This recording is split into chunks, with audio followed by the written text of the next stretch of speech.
수십 년 동안 우리를 지탱해온 비즈니스 모델이 더 이상 통하지 않고 있습니다. 포르쉐 CEO가 전 직원에게 보낸 서한의 한 문장입니다. 기업은 종처럼 패배를 인정하지 않습니다. 그런데 포르쉐는 스스로 무너지고 있다고 고백했습니다.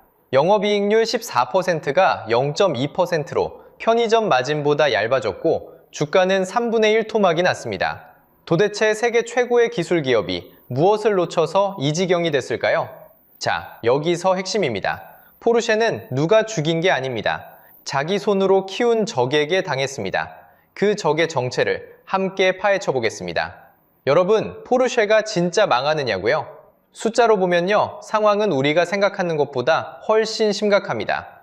2025년 1분기부터 3분기까지 누적 영업이익이 무려 99% 증발했습니다. 40억 4천만 유로가 단 4천만 유로로 쪼그라들었습니다. 우리 돈으로 약 700억 원입니다. 세계 최고의 드림카를 만드는 회사가 9달 동안 손해준 게 고작 이 정도라는 거예요. 1분기도, 한분기도 아니고 9달을 합친 성적표입니다. 그런데도 동네 작은 가게 한 곳 연수익만도 못한 수준으로 내려앉았습니다. 영업이익률을 보면 더 아찔합니다. 14%였던 마진이 1월부터 9월까지 누적으로 0.2%까지 곤두박질 쳤거든요.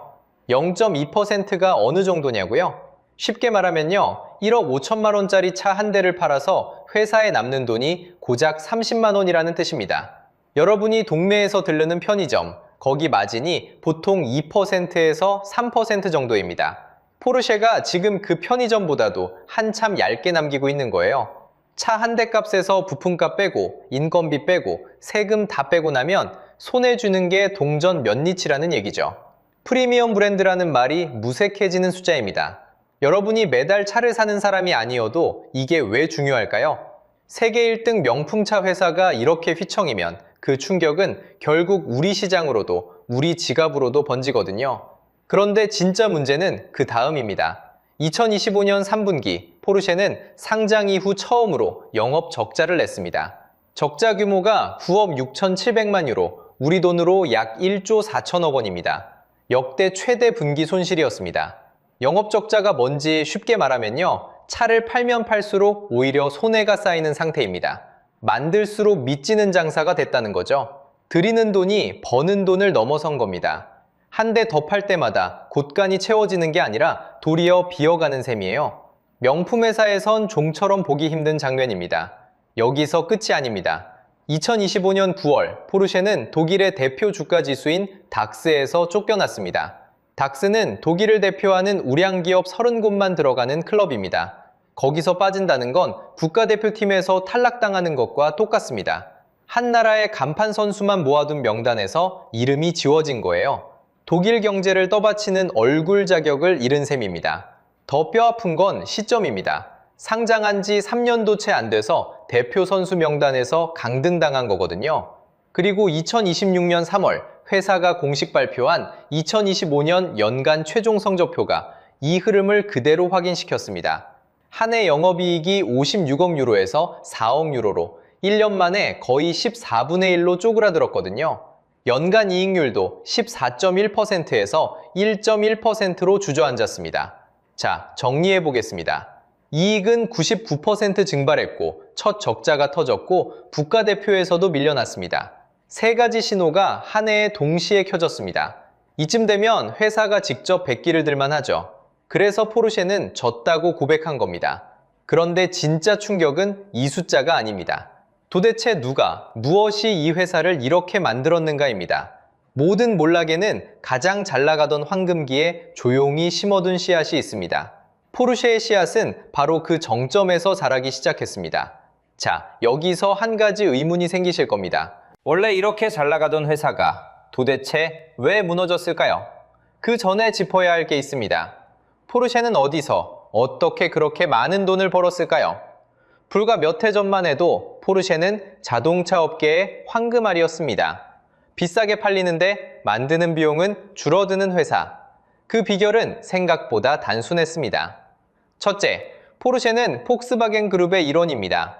거대한 그룹 안에서 부품과 설계를 형제 회사들과 함께 씁니다. 쉽게 말하면요, 같은 살림을 나눴으니 한 대 만드는 원가가 뚝 떨어진 거예요.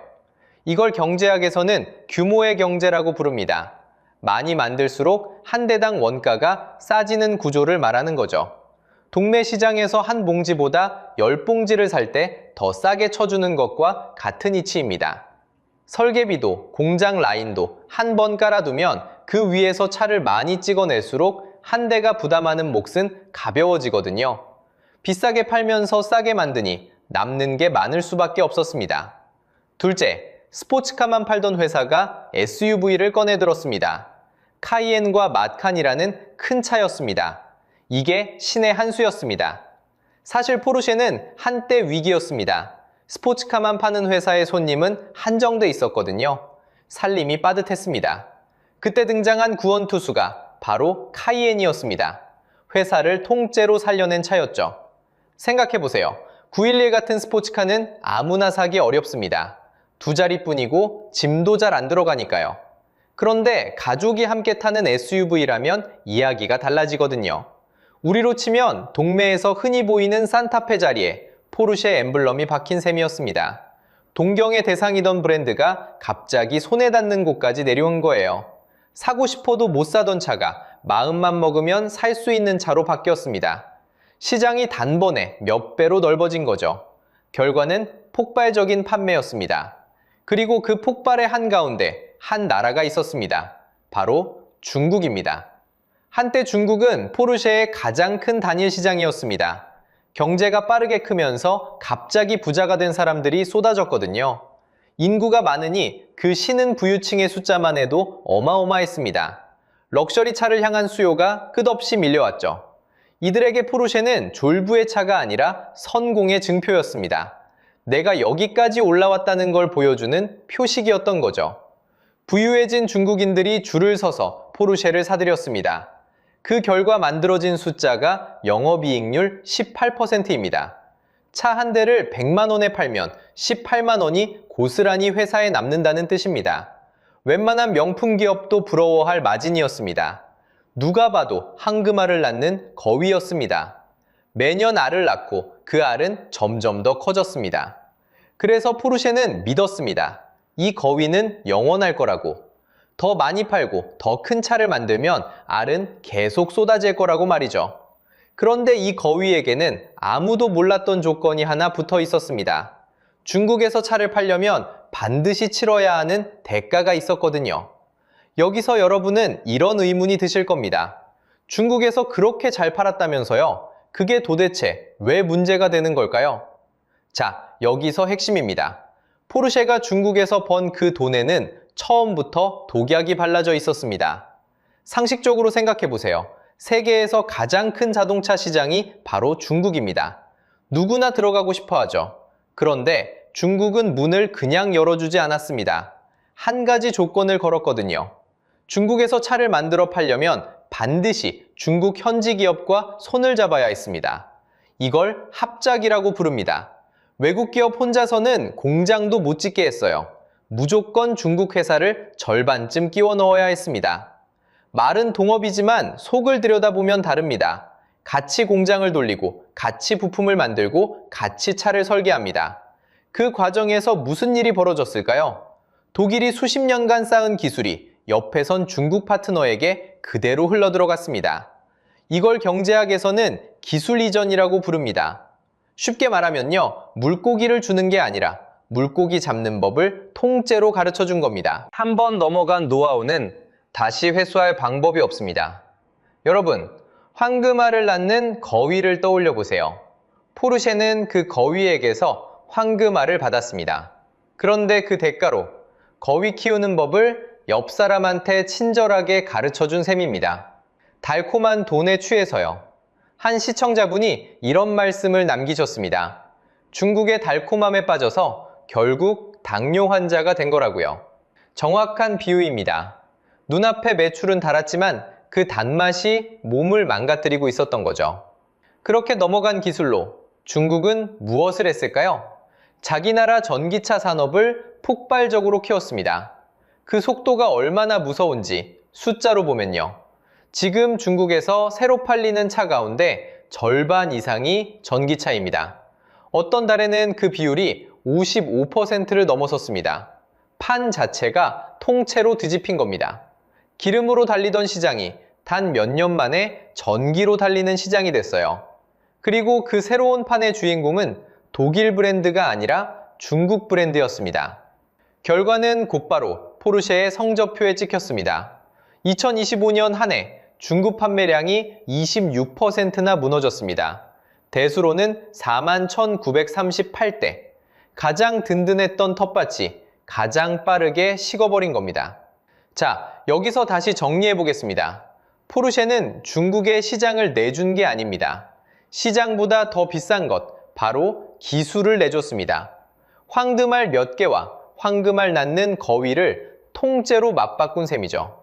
문제는 여기서 끝이 아닙니다. 진짜 문제는 중국이 그 기술로 도대체 무엇을 만들어냈느냐입니다. 포르쉐가 손수 가르친 제자들이 이제 스승의 목에 칼을 겨누기 시작합니다. 여기서 여러분은 이런 생각이 드실 겁니다. 중국 차가 포르쉐를 위협한다고요? 그게 진짜 가능한 이야기일까요? 솔직히 몇 년 전만 해도 코웃음칠 소리였습니다. 그런데 상식적으로 생각해 보세요. 스승이 제자에게 모든 걸 가르쳐주면 그 제자는 결국 어디까지 자랄까요?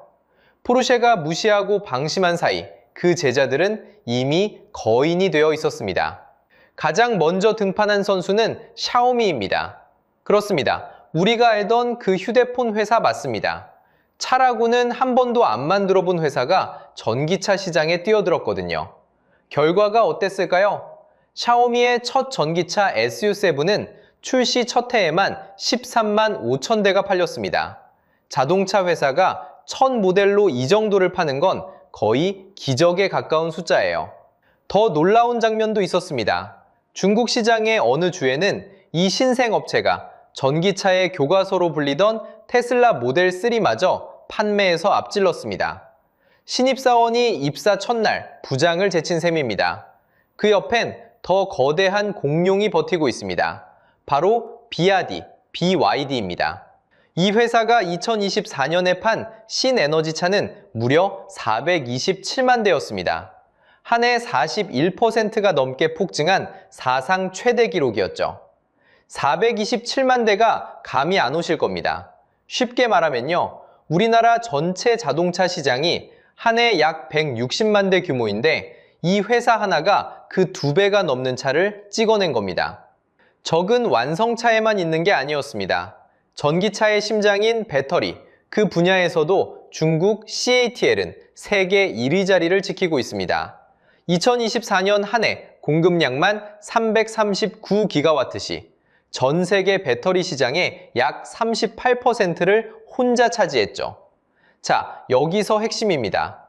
이게 무슨 뜻일까요?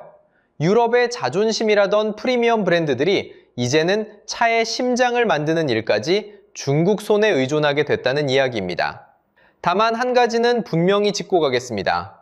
포르쉐 타이칸의 배터리 화재 리콜 문제는 중국 셀이 아니라 다른 공급사 쪽 사안이었습니다. 여기서는 그 둘을 섞지 않겠습니다. 그래도 큰 그림은 바뀌지 않습니다. 기술로 물건을 팔아온 기업이 정작 그 기술 경쟁에서 뒤처지기 시작한 겁니다. 이게 얼마나 치명적인 일일까요? 어느 시청자분이 댓글에 남긴 비유가 정확했습니다. 시계의 황제 롤렉스가 어느 날 전자시계를 만들어 애플워치와 맞붙는 격이라고요. 자기가 가장 약한 링에 스스로 올라간 셈입니다. 결국 포르쉐는 누구한테 당한 게 아니었습니다. 자기가 키운 적에게 자기가 가르친 기술로 베인 겁니다. 이쯤 되면 통쾌함보다 어딘가 서늘한 기분이 들지 않으십니까? 자, 이제 이 모든 게 숫자로 어떻게 나타났는지 돈의 흐름을 직접 따라가 보겠습니다. 여러분, 1억 5천만 원짜리 차를 한 대 팔면 회사엔 과연 얼마가 남을 것 같으세요? 1,000만 원? 아니면 적어도 몇백만 원은 남겠지. 보통 그렇게 생각하시잖아요. 그런데 숫자로 보면요, 답은 전혀 다릅니다. 2025년 포르쉐의 영업이익률은 1월부터 9월까지 누적 기준으로 0.2%까지 떨어졌습니다. 1년 전 같은 기간 14%였던 마진이 거의 0으로 주저앉은 거예요. 여기서 영업이익률이라는 말 쉽게 풀어드릴게요. 차를 한 대 팔아받은 돈에서 재료비, 인건비, 공장 운영비를 다 빼고 회사 손에 진짜 남는 몫의 비율입니다. 그 비율이 0.2%라는 건 무슨 뜻일까요? 1억 5천만 원짜리 차를 한 대 팔면 회사에 남는 건 고작 30만 원이라는 이야기입니다. 다시 한번 짚어볼게요. 1억 5천만 원입니다. 집 한 채 값에 맞먹는 드림카를 한 대 팔아서 회사 통장에 찍히는 이익이 30만 원이에요. 동네 편의점 마진이 보통 2에서 3%입니다. 그러니까 포르쉐는 지금 편의점 삼각김밥 한 줄보다도 얇게 남기면서 차를 팔고 있는 셈이죠. 도대체 어쩌다 이렇게 됐을까요? 잘 팔리던 회사가 갑자기 남는 게 없어진 데는 한꺼번에 덮친 비용 폭탄이 있었습니다. 첫 번째 폭탄은 미국이었습니다. 2025년 미국이 수입차에 매긴 관세 때문에 포르쉐는 한 해에만 약 7억 유로를 날렸습니다. 우리 돈으로 1조 원이 넘는 돈이죠. 미국은 포르쉐가 가장 사랑받던 시장이었습니다. 그런데 그 시장에 들어가는 통행료가 갑자기 뛰면서 팔수록 손해가 나는 구조로 바뀌어버린 거예요. 두 번째 폭탄은 전기차 전략이었습니다. 포르쉐는 무리하게 밀어붙이던 전동화 계획을 뜯어고치면서 한 해에 약 31억 유로의 특별 비용을 떠안았습니다. 특별 비용, 어렵게 들리시죠? 쉽게 말하면 매년 나가는 돈이 아니라 계획이 틀어져서 한 번에 털어내야 했던 일회성 손실입니다. 4조 원이 넘는 회사 돈이 그렇게 사라졌어요. 이 31억 유로 안에는 새 전기차 플랫폼이 늦어지면서 생긴 손실만 약 18억 유로가 들어있습니다. 만들지도 못한 차에 미리 부은 돈이 고스란히 빚으로 돌아온 겁니다. 관세로 한 방, 전기차 헛발질로 또 한 방. 이렇게 양쪽에서 두들겨 맞으니 그 비싼 차를 아무리 팔아도 손에 쥐는 게 없어진 거죠. 자, 그럼 같은 길을 걸은 다른 회사는 어떨까요? 여기 포르쉐와 정반대로 간 회사가 하나 있습니다. 바로 페라리입니다. 페라리의 2024년 영업이익률은 무려 28.3%였습니다. 같은 해 13,752대를 팔아 순이익만 15억 유로를 남겼습니다. 포르쉐의 0.2%와는 비교 자체가 안 되죠. 두 회사의 운명을 가른 건 딱 하나, 희소성이었습니다. 페라리는 일부러 차를 적게 만들어 아무나 못 사게 막았고 포르쉐는 많이 팔려고 문을 활짝 열었거든요.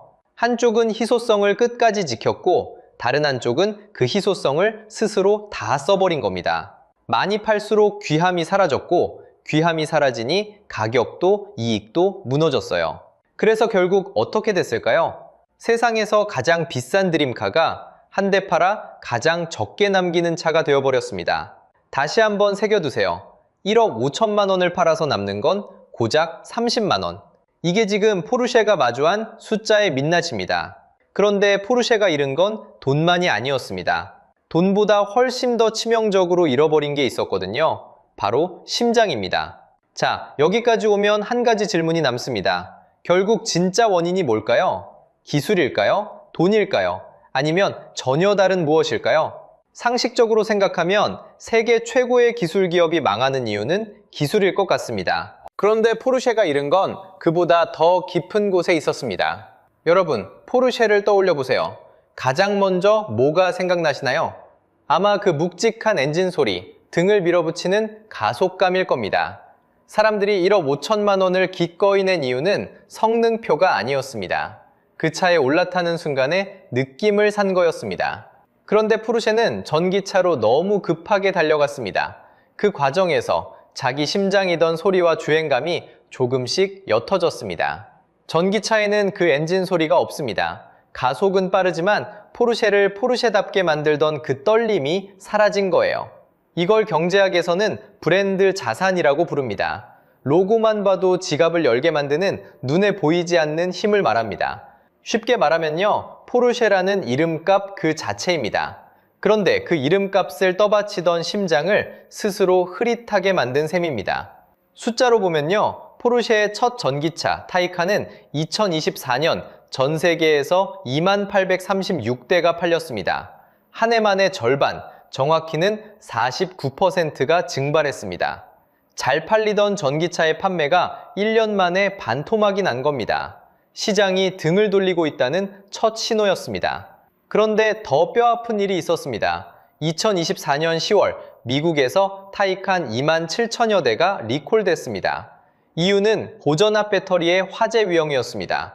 불이 날 수 있으니 우선 조치로 충전을 80%까지만 하라고 권고했습니다. 생각해보세요. 2억에 가까운 돈을 낸 드림카인데 그 차를 80%만 쓰라는 겁니다. 가득 채우지도 못하는 드림카라니 배신감이 드는 거죠. 여기서 핵심은 이겁니다. 포르쉐는 두 가지를 동시에 놓쳤습니다. 하나는 기술이고 다른 하나는 정체성입니다. 기술로 물건을 팔던 회사가 기술에서 밀리고 동시에 자기다움까지 흐려지면 다시 일어서기가 정말 어렵습니다. 그 결과가 2025년 성적표에 그대로 찍혔습니다. 전 세계 인도량 27만 9천여 대, 1년 전보다 10% 줄었습니다.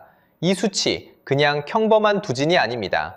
2009년 금융위기 이후 가장 나쁜 성적이었습니다.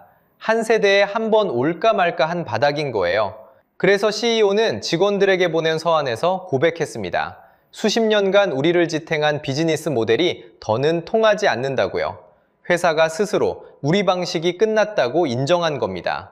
기업이 이런 진단을 내놓는 일은 좀처럼 보기 어렵습니다. 그런데 이게 포르쉐 한 회사만의 일일까요? 독일 제조업 전체로 눈을 넓혀보면 똑같은 경고등이 켜져 있습니다. 자동차도, 기계도, 화학도, 한때 기술 우위가 독일의 자존심이었습니다. 그런데 전동화와 중국의 추격 속에서 그 우위가 흔들린다는 진단이 곳곳에서 나옵니다.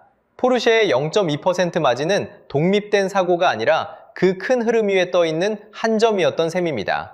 결국 포르쉐가 잃은 건 스펙이 아니었습니다. 더 빠른 가속도, 더 긴 주행거리도 아니었습니다.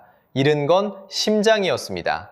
사람들이 그 비싼 값을 치르게 만들던 바로 그 이유 자체를 놓쳐버린 겁니다. 그렇다면 포르쉐는 다시 일어설 수 있을까요? 그리고 이건 정말 남의 나라 이야기일까요? 그래서 포르쉐는 이제 어디로 가고 있을까요? 답은 의외로 단순합니다. 왔던 길을 되돌아가는 겁니다. 2025년 7월, 포르쉐는 2030년까지 전기차를 80%로 늘리겠다던 목표를 공식 철회했습니다. 그토록 외치던 미래를 스스로 접은 거예요. 대신 내연기관과 하이브리드를 다시 끌어안기로 했습니다. 2025년 10월 단종됐던 718의 내연 모델 자리까지 결국 휘발유차로 메우는 모양새입니다. 자, 여기서 핵심입니다. 미래로 달려가던 회사가 과거로 회군하고 있는 겁니다. 지휘봉도 바뀌었습니다. 2026년 1월 1일 미하엘 라이터스가 새 선장으로 올라섰거든요. 맥라렌을 이끌었고 페라리의 기술을 책임졌던 사람입니다. 가장 비싸고 가장 희소한 차를 만들어 본 인물에게 키를 맡긴 거죠. 그는 취임하자마자 칼을 빼들었습니다. 2026년 5월 배터리 자회사를 비롯한 3곳을 정리하고 인력도 추가로 줄이기로 했습니다. 앞서 예고된 감원까지 더하면 사라지는 일자리만 수천 개에 이릅니다. 회사의 진단도 솔직해졌습니다. 2025년이 바닥이고 2026년부터 천천히 올라서겠다는 거죠. 실제로 2026년 1분기 영업이익률은 7%대로 바닥에서 살짝 고개를 들었습니다. 다만 그마저도 1년 전보다 20% 넘게 줄어든 수치였습니다. 그렇다면 다시 일어서려면 무엇이 필요할까요? 길은 3가지로 모입니다. 첫째, 흔해진 희소성을 되찾아야 합니다. 아무나 못 사는 차로 돌아가는 거예요. 둘째, 포르쉐다움을 다시 세워야 합니다. 심장이 뛰는 소리와 그 손맛 말입니다. 셋째, 전동화의 속도를 늦춰야 합니다. 시장을 앞서는 게 아니라 시장과 보조를 맞추는 거죠. 그런데 여기서 여러분께 꼭 묻고 싶은 게 있습니다. 이게 정말 남의 나라 이야기일까요? 황금알을 받는 데 취해 거위 키우는 법까지 가르치면 언젠가 그 거위가 내 자리를 차지합니다. 지금 한국 제조업이 딱 그 길목에 서 있습니다. 현대와 기아, 그리고 반도체까지요. 거대한 중국 시장에 공장을 세우고 기술을 흘려보내며 우리 손으로 경쟁자를 키우고 있는 건 아닐까요? 포르쉐의 오늘이 한국의 내일이 되지 않으려면 우리는 지금 무엇을 해야 할까요? 여러분은 한국이 같은 함정을 피할 수 있다고 보시나요? 댓글로 여러분의 생각을 들려주세요. 다음 영상에서는 또 다른 독일과 일본의 제조업 강자가 지금 어떻게 안에서부터 금이 가고 있는지 파헤쳐 보겠습니다. 오늘 영상이 유익하고 재밌으셨다면 구독과 좋아요 부탁드리겠습니다. 영상 제작에 큰 힘이 됩니다. 다음 영상에서 뵙겠습니다.